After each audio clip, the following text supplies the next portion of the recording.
Petticoat Junction was not just a fun sitcom about rural American life.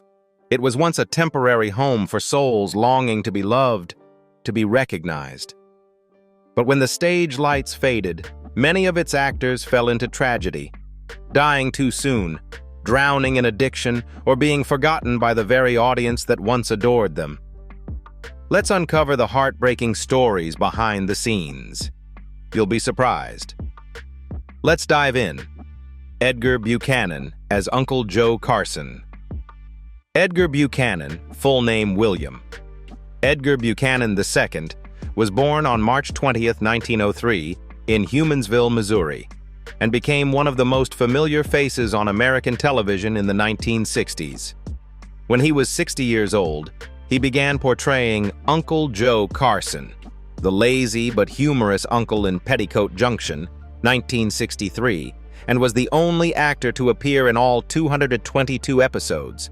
This role helped him leave a lasting mark not only at the Shady Rest Hotel, but also in the hearts of fans through crossover series like Green Acres and the Beverly Hillbillies. Edgar Buchanan passed away on April 4, 1979, at the age of 76, due to a stroke complicated by pneumonia. In his final years, he lived quietly in Palm Desert, California, having gradually withdrawn from the spotlight because of severe health issues. At the time of his death, he left behind an estimated $1.5 million estate, the result of a long and steady career in the entertainment industry. He was laid to rest at Forest Lawn, Hollywood Hills Cemetery, a place reserved for stars who etched their names into cinematic history. But Edgar's life was not only about laughter in front of the camera. Behind the lights, he was a man who silently endured the pain of not having biological children, a void that even a marriage lasting over 50 years to Mildred Spence couldn't fill. A talented dentist, he was once prevented by his father from pursuing the arts, something that always made him feel like he had gone against expectations. After gaining fame in comedic roles, he often expressed a desire to take on more dramatic characters, but Hollywood had boxed him into being the scruffy bearded doctor or the grumbling uncle. In his later years, arthritis and heart disease gradually robbed him of mobility, and he had to use a wheelchair, a stark contrast to the Uncle Joe character who was always cheerful, lazy, but independent. That was the greatest irony of his life. A man who brought laughter to the world, quietly suffering from pains no one knew about. Bea Benaderet as Kate Bradley. Bea Benaderet was born on April 4, 1906 in New York, but grew up in San Francisco. In 1963, when she was 57 years old, Bea brilliantly transformed into Kate Bradley, the owner of the Shady Rest Hotel in the hit series Petticoat Junction. This role became a defining symbol associated with her name, giving audiences the image of a strong, witty, and kind-hearted woman. Sadly, Bea Benaderet's career came to an end far too soon. She passed away on October 13, 1968, at just 62 years old, due to complications from lung cancer and pneumonia. Although radiation therapy at Stanford was initially successful, the illness returned aggressively, leaving her too exhausted to continue filming for the 6th season of Petticoat Junction. Her husband, sound technician Eugene Twombly, devastated by the enormous loss, died just 4 days later from a heart attack. Both were laid to rest beside each other at Valhalla Memorial Park in North Hollywood. Bea's net worth at the time of her passing was estimated at around $1 million, the result of over 3 decades of dedication to radio, television, and animation. The most painful part of Bea's life wasn't just the terminal illness, but also the many times she was rejected by Hollywood. Even though she was one of the top voice actors for Warner Brothers in the 1940s, 1950s, and had appeared in many well-known sitcoms such as The George Burns and Gracie Allen Show and the Beverly Hillbillies, she was never truly given a leading role until Petticoat Junction. In particular, the role of Granny in the Beverly Hillbillies, originally written specifically for her, was taken away at the last minute, leaving a deep wound in Bea's heart. She once said in an interview, "People remember my voice, but no one remembers my face." Even so, with extraordinary determination, Bea continued working until her final days. Her life was a testament to the tragedy of a great talent long ignored by the industry, until it was too late to make things right. Pat Woodell as Bobbie Jo Bradley. Pat Woodell, full name Patricia Joy Woodell, was born on July 12, 1944 in Winthrop, Massachusetts. When she was just 19 years old, she began to make an impression on audiences with her role as Bobbie Jo Bradley, the eldest daughter of Kate, in the television series Petticoat Junction. Among the three Bradley sisters, Pat's Bobbie Jo was the gentle, intelligent girl who loved reading and dreamed of becoming a writer. Her appearance in 74 episodes from 1963 to 1965 became a symbol of beauty and purity in America during that era. Although beloved by fans, Pat left the show after 2 seasons to pursue a singing career, but her music journey did not achieve the success she had hoped for. In the following years, she transitioned into B-movies such as The Big Doll House, 1971, and The Woman Hunt, 1972, but her career gradually faded. In 1973, she left the entertainment industry altogether and lived a quiet life. On September 29, 2015, Pat Woodell passed away in California after a long battle with cancer at the age of 71.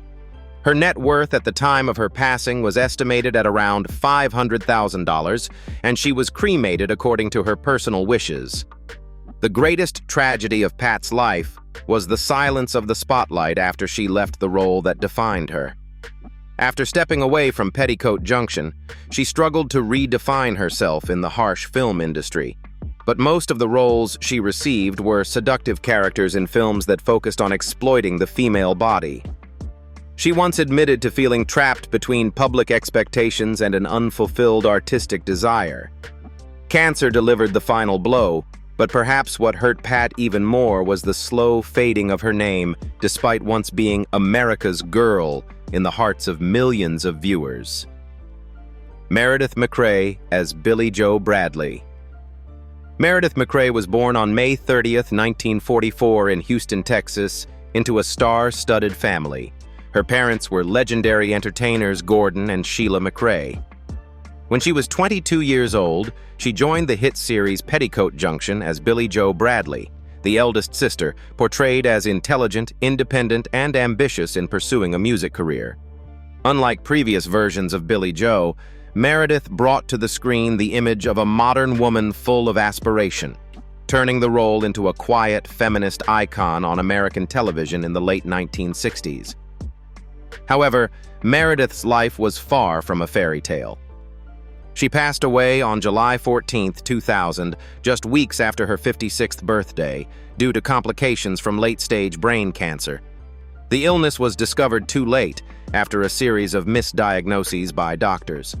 Despite undergoing numerous life-threatening surgeries and participating in experimental treatments, she did not survive. Her body was cremated, and her ashes were scattered over the Pacific Ocean in accordance with her wishes. At the time of her passing, Meredith left behind an estimated net worth of $2 million, earned through a television career that spanned nearly 4 decades and a prestigious family legacy. What makes Meredith's story especially poignant is the sense that she never truly escaped the shadow of others, from her famous parents to the Billie Jo character that typecast her in the public eye for life. After Petticoat Junction, although she had recurring roles in shows like Magnum P.I., Chips, and found success as the host of Mid-Morning Los Angeles, Meredith longed to be recognized as an independent artist, not just the daughter of Gordon MacRae. Her marriage to actor Greg Mullavey ended after nearly 20 years and 1 child together, leaving her with deep emotional pain. Only toward the end of her life, when she remarried businessman Philip Neal, did she find peace. But time was no longer on her side. Meredith's final years were a battle both physical and emotional, truly reflecting the resilient spirit of Billie Jo. Even without the spotlight, she fought her fate to the very end. Mike Minor as Steve Elliot. Mike Minor, whose real name was Michael Fedderson, was born on December 7, 1940, in San Francisco, California. He rose to fame in the early 1960s and reached the peak of his career when he played Steve Elliot, the charming romantic pilot in the hit television series Petticoat Junction.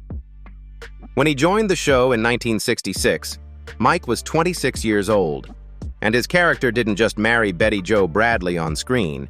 In real life, he also married the actress who played Bobbie Jo, Linda K. Henning, leaving fans astonished and blurring the line between fiction and reality. However, Mike Minor's life didn't maintain the happy ending seen in the show. He passed away on January 28, 2016, at the age of 75 after a long battle with cancer. Though he left quietly, Mike left a deep impression on audiences through his heartfelt, musical-style performances, especially in Petticoat Junction and the Broadway musical The Music Man. At the time of his death, his net worth was estimated at about $1 million, primarily from a career in acting and singing that spanned over 3 decades. His ashes were scattered at sea, a simple, peaceful act that matched his gentle personality. Yet behind his success was a divorce that seemed quiet, but ultimately shattered him. When he married Linda K. Henning in 1968, the co-star who played his wife in Petticoat Junction, Mike believed he was living a real-life version of an American fairy tale. But beyond the set lights was a broken marriage strained by the pressures of fame, underlying jealousy, and the looming shadow of his father, television mogul Don Feddersen. Mike lived a paradox. The son of one of the most powerful television producers in America, yet he never truly had control over his own life. After their divorce in 1973, Mike gradually disappeared from Hollywood, declined interviews, never remarried, and was even reported by friends to have shown signs of depression and alcohol dependence for a period of time. Although he appeared in shows like The Beverly Hillbillies and All My Children, Mike never regained the inner light that had dimmed after that fateful divorce. To him, Hollywood was once a dream, and also the cage that held his soul until the very end. Rufe Davis as Floyd Smoot. Rufe Davis, whose real name was Rufus Davidson, was born on December 2, 1908 in Vinson, Oklahoma. In 1963, when he was 55 years old, he joined the television series Petticoat Junction as Floyd Smoot, the bumbling but lovable conductor of the Hooterville Cannonball Train. Alongside Charlie Pratt, played by Smiley Burnette, they became a classic comedy duo, known for their silly arguments and the notoriously offbeat train whistle. Rufe Davis passed away on December 13, 1974, just 11 days after his 66th birthday, from a heart attack at his home in Torrance, California. With no wife, no children, and no family to care for him, he died quietly. His body was buried at Forest Lawn Memorial Park, a resting place for many stars, but his grave is often forgotten, without flowers or visitors. His net worth was estimated at under $200,000, mostly from modest residual payments. However, when he died, one story continued to be told. After Smiley Burnette's sudden death in 1967, Davis seemed to lose his will to live. They were not just co-stars, but soulmates, in a symbolic sense. The two lived together for many years and were rumored to be two old bachelors who never married. Davis never publicly discussed his personal life, but in his final years, he was often seen carrying a small photo of Burnette in his wallet. After the death of his only close companion, Davis almost entirely withdrew from the entertainment industry, refusing to participate in any nostalgia programs. Once an entertainer who made the nation laugh, he quietly sank into depression, performing at rural fairs, mimicking animal sounds just to earn a few rounds of applause. A sad comedy act that no one noticed had reached its final curtain. Smiley Burnette as Charlie Pratt. Smiley Burnette was born on March 18, 1911 in Summum, Illinois. When he was 52 years old, he took on the role of Charlie Pratt, the witty and kind-hearted train engineer of the Hooterville Railroad line in the series Petticoat Junction, 1963 to 1967. With his straw hat, gentle smile, and familiar accordion, Smiley was not only the glue that held the characters together, but also the comedic soul who brought laughter to millions of viewers each week. Tragically, Smiley's life ended too soon. He passed away on February 16, 1967, in Encino, California, just a few months after leaving Petticoat Junction, at the age of 55. The cause was acute leukemia, a fast-progressing illness that weakened him in only a matter of weeks. His sudden passing left fans and colleagues heartbroken, as Smiley had been known for spreading joy wherever he went. He was buried at Forest Lawn Memorial Park in Hollywood Hills, a prestigious cemetery reserved for American cinema legends. At the time of his death, Smiley left behind an estimated net worth of $250,000, largely earned from a decades-long career in over 150 cowboy films, in addition to his final television roles. The most shocking part of Smiley's life was the sheer injustice. Though he was a frequent co-star of cowboy superstars like Gene Autry and Roy Rogers, and had written over 400 songs, many of which were featured in films, his name was always overshadowed. Hollywood often saw him as merely a comic sidekick, despite his many talents: songwriting, scriptwriting, and the ability to play over 100 musical instruments. In his final years, Smiley struggled with health and financial issues, as film studios frequently overlooked the rights to his music. A friend once said, "Smiley was the soul of the West, but they never paid him what he truly deserved." And perhaps that lack of recognition was the deep, silent wound carried by the man who always smiled, right to the end of his life. Charles Lane, as Homer Bedloe. Charles Lane was born on January 26, 1905 in San Francisco, California. When he was 58 years old, he took on the role of Homer Bedloe in Petticoat Junction. The character Bedloe, a cold and calculating supervisor of the C&FW Railroad Company, was one of the show's most iconic antagonists, constantly scheming to shut down the train line through Hooterville and close the Shady Rest Hotel. With his round glasses, sharp voice, and expression as if he'd just bitten into a lemon, Lane turned Homer Bedloe into an infuriating, yet indispensable figure. Charles Lane passed away on July 9, 2007, at the age of 102. He died at his home in Santa Monica, California, of natural causes, with no major illnesses. At the time of his death, he left behind an estimated net worth of $2 million, largely from royalties and careful investments over a 70-year career in the industry. Few people know that behind his stern appearance and typecast roles as the annoying guy, Charles Lane endured a major heartbreak in his life. He lost his only son in a car accident in 1970. The tragedy struck while he was filming The Flying Nun, causing him to disappear from the set for 3 months. When he returned, people noticed that Lane had become colder, smiled less, but acted with more emotional depth than ever before. In addition to Petticoat Junction, he also left a mark with his sharp-tongued lawyer role in It's a Wonderful Life, 1946, and the grumpy banker in I Love Lucy.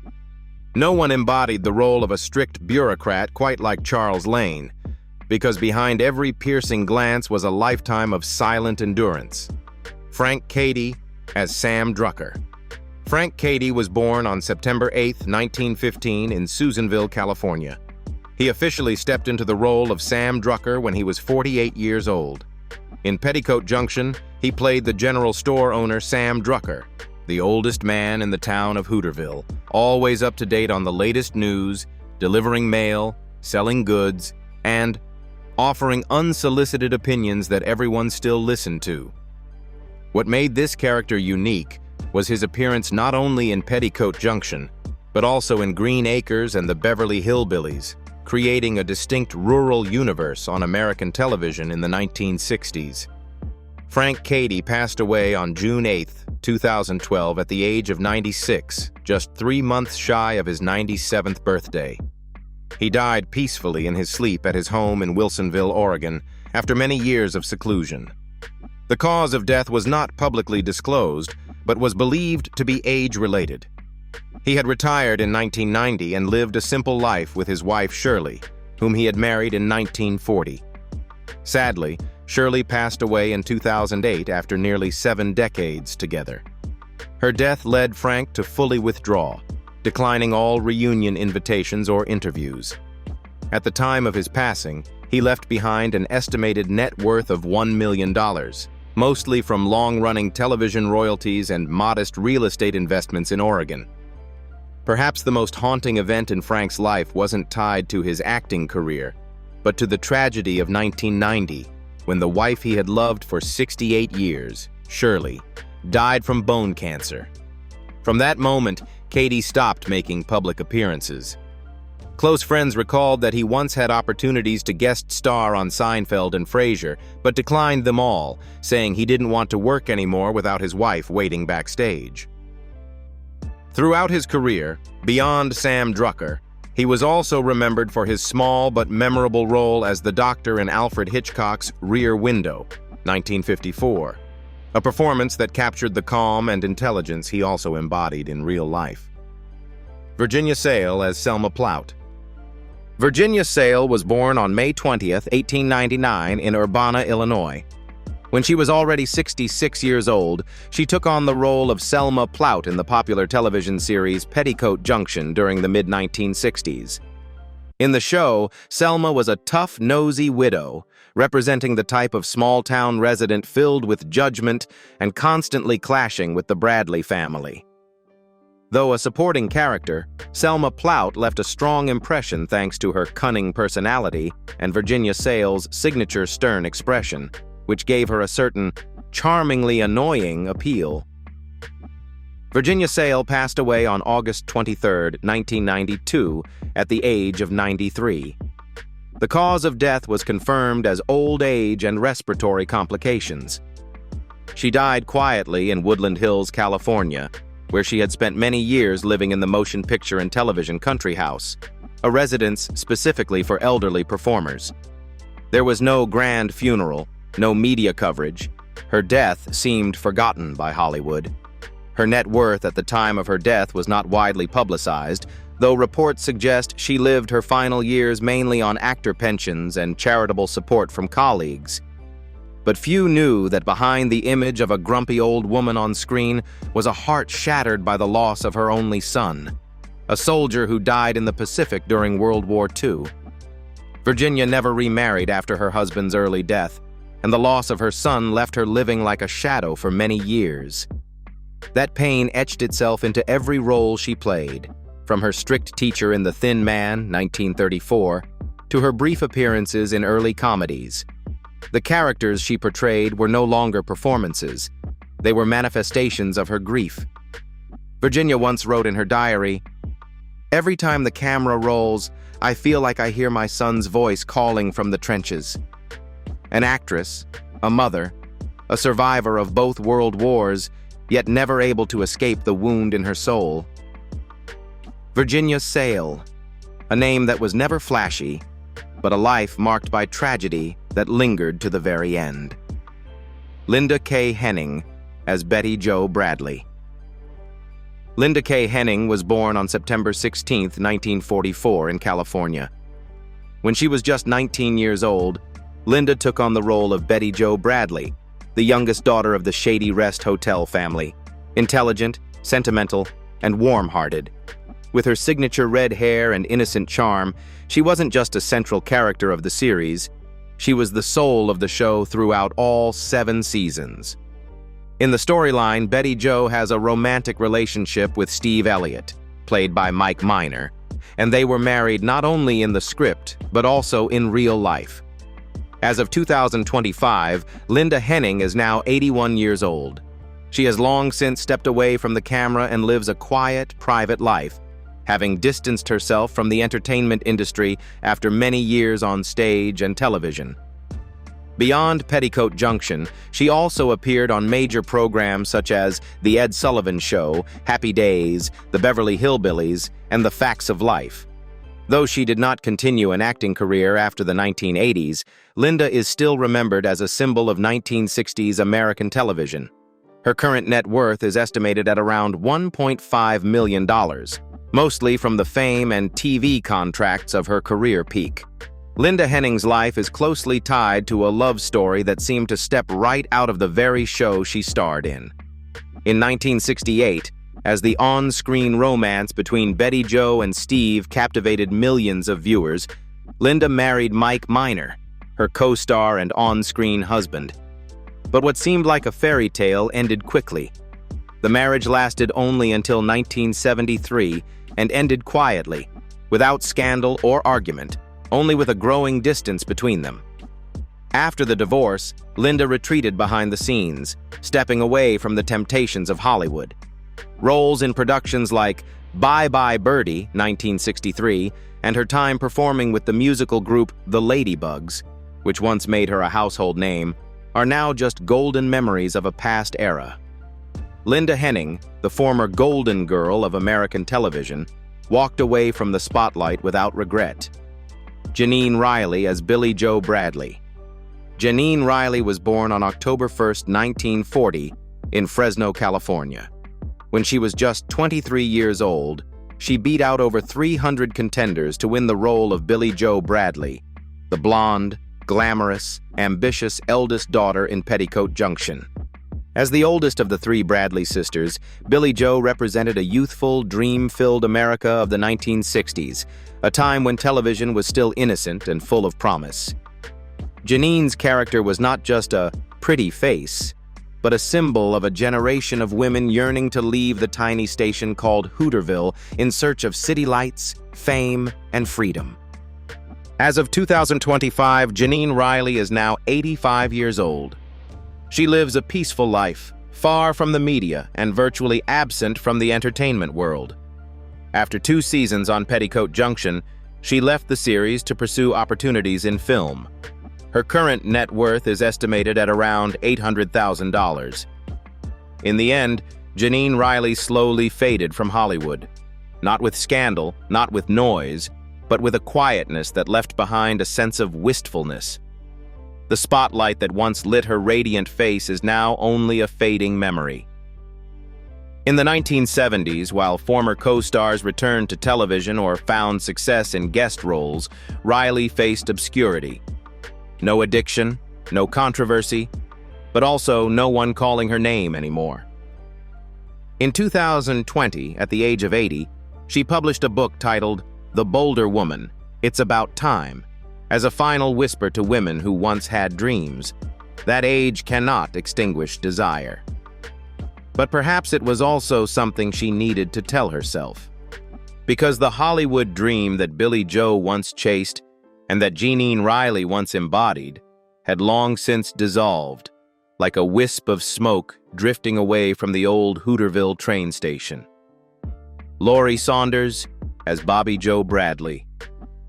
Laurie Saunders was born on October 4, 1941, in Kansas City, Missouri.